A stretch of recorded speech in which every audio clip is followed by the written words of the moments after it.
Hi everyone, welcome back to another Not Too Shabby Shop Design Team project. Today I'm featuring this slimline card and I'm mixing and matching my boxes of the month.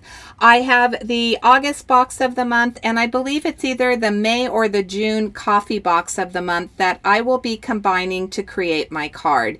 Here I'm showing you the Artsy Gals slimline paper pad. I did use the solid teal piece and then I used that pattern paper. The nice thing about this slimline pad is that you do have a pattern piece of paper, but you also will have a coordinating solid.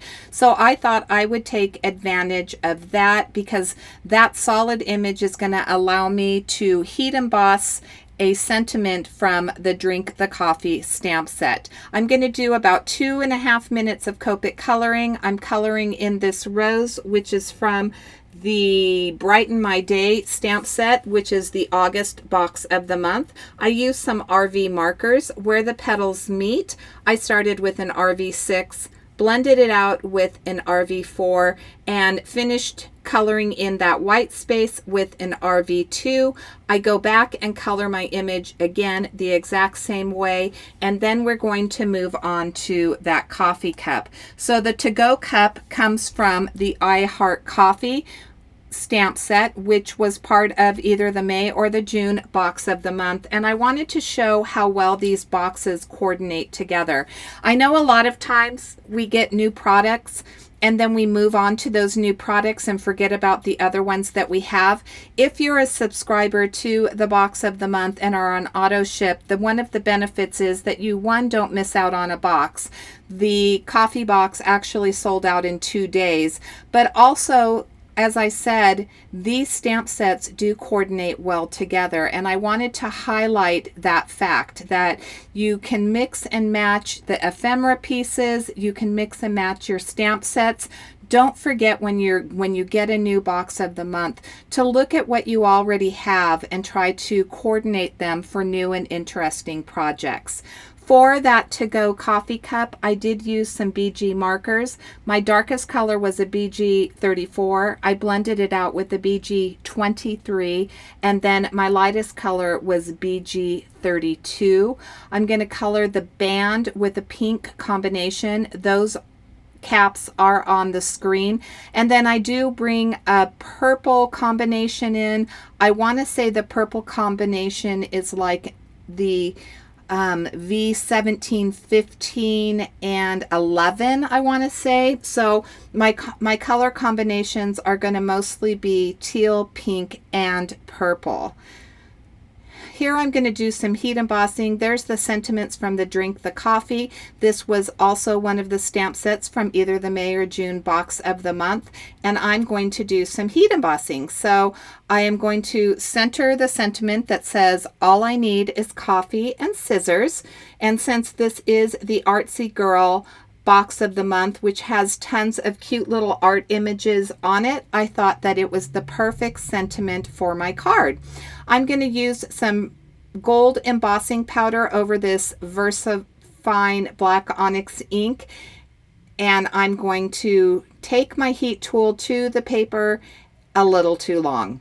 So you'll be able to see that I did scorch my paper. I don't know if it's because of the type of paper that it is, and maybe I should have heat embossed it from the bottom, or if I left it on a little bit too long or too close, but no harm, no foul. Here I'm going to show you how I'm going to fix that so it looks like it was meant to be darker where the sentiment is. I'm using Distress Oxide in Vintage Photo, and we are going to bring that ink all the way around the edges of this piece. And then I did off camera take what was left on the brush and I went over the embossed image. I wiped it off with a microfiber cloth. No harm, no foul. It looks like that it was meant to be distressed in the center. Here I have a Nina Desert Storm card base that's 8 3/4 by 3 3/4. I glued both my frame, which was from the pattern piece of paper, and the solid embossed piece into, I inlaid it into that frame onto that Nina Desert Storm, and we're laying out our images.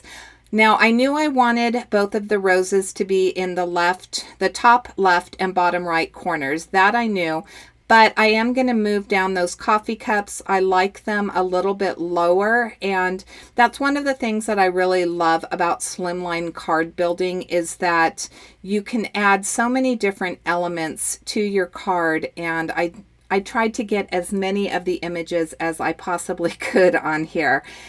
Here I'm going to fiddle with this just a little bit. I did speed up this portion of the video.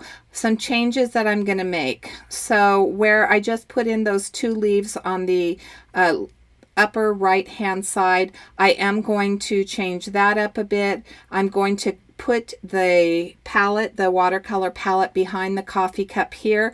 But usually I take a picture of this when I get it the way I want it, and I didn't. So when I start gluing things down, some of the pieces move and I don't get everything back in the same place that it was meant to be.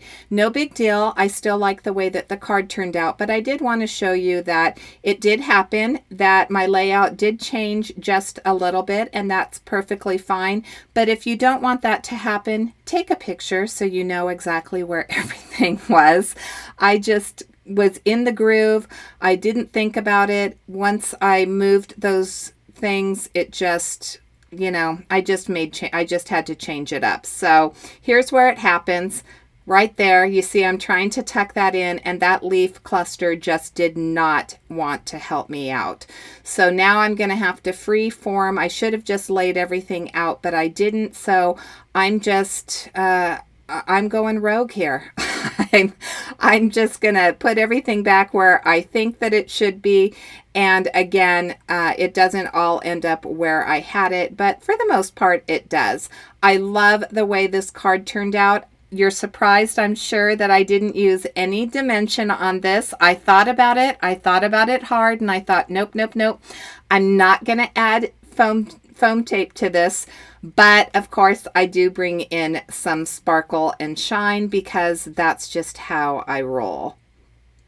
So once I get all of these tucked in, we're going to move on to the crystal stickles and some Trinity stamps. They're like clear gems.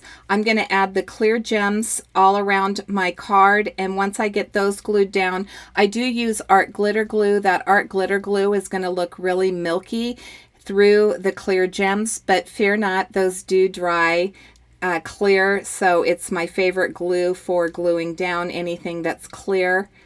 And then I'll move on to the stickles.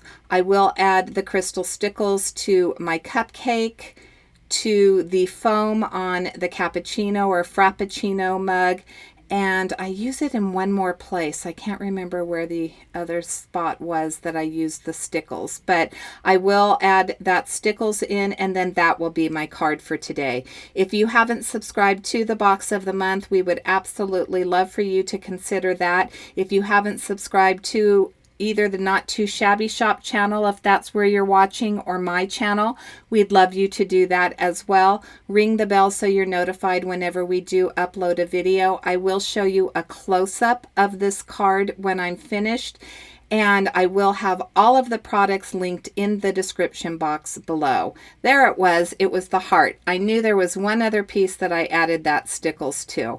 Thank you so much for watching today.